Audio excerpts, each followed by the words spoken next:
ಸೂರೆಹಳ್ಳಿಯಲ್ಲೊಂದು ಸುಂದರ ಯುವಕ ರಾಮು ತನ್ನ ದಿನವನ್ನು ಗದ್ದೆಯಲ್ಲಿ ಕೆಲಸ ಮಾಡುತ್ತಾ ಹಳ್ಳಿಯ ಸುಂದರ ಪ್ರಕೃತಿಯೊಂದಿಗೆ ಕಾಲ ಕಳೆಯುತ್ತಿದ್ದ. ಹಳ್ಳಿಯ ಪಕ್ಕದ ಊರಿನಲ್ಲಿ ಸುಂದರ ಯುವತಿ ಸೀತಾ ತನ್ನ ತಂದೆ ತಾಯಿ ಜೊತೆ ವಾಸಿಸುತ್ತಿದ್ದಳು. ಒಂದು ದಿನ ಹಳ್ಳಿಯ ಜಾತ್ರೆಯಲ್ಲಿ ರಾಮು ಮತ್ತು ಸೀತಾ ಎದುರಾಗಿದರು. ರಾಮು ತನ್ನ ಸುಜ್ಜುತೆಯನ್ನು ಮೆರೆಸುತ್ತಿದ್ದರೆ ಸೀತಾ ತನ್ನ ನಗ್ನ ನಗುಮೊಗದಿಂದ ಎಲ್ಲರ ಗಮನ ಸೆಳೆಯುತ್ತಾ ನಿಂತಿದ್ದಳು. ಮೊದಲ ದೃಷ್ಟಿಯಲ್ಲೇ ಇಬ್ಬರಿಗೂ ಪರಸ್ಪರ ಪ್ರೀತಿ ಉಂಟಾಯಿತು. ರಾಮು ತನ್ನ ಪ್ರೀತಿಯನ್ನು ಹೇಳಲು ಸೀತಾಳನ್ನು ಭೇಟಿ ಮಾಡಲು ಹಳ್ಳಿಯ ಪಕ್ಕದ ಕಾಡು ಮಾರ್ಗದಲ್ಲಿ ಹೊರಟ. ಸೀತಾ ಕೂಡ ಆಕೆಯ ಮನಸ್ಸಿನ ಮಾತು ಹೇಳಲು ತಾತ್ಸಾರವಾಗಿ ಒಪ್ಪಿಕೊಂಡಳು. ಎರಡರ ನಡುವಿನ ಪ್ರೀತಿಗೆ ಹಳ್ಳಿಯ ಸಹಜತೆಯು ಸಾಕ್ಷಿಯಾಯಿತು. ಆದರೆ ಇವರ ಪ್ರೀತಿಗೆ ಕುಟುಂಬಗಳ ಅಡಚಣೆ ಉಂಟಾಯಿತು. ಹಳ್ಳಿಯ ಪ್ರಾಂಪತ್ಯದ ಕಾರಣದಿಂದ ಇವರು ತಮ್ಮ ಪ್ರೀತಿಯನ್ನು ಸಾಬೀತುಪಡಿಸಲು ಹಲವಾರು ತೊಂದರೆಗಳನ್ನು ಎದುರಿಸಿದರು.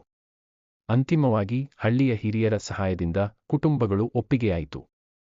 ರಾಮು ಮತ್ತು ಸೀತಾಳ ಪ್ರೀತಿ ಗೆದ್ದಿತು.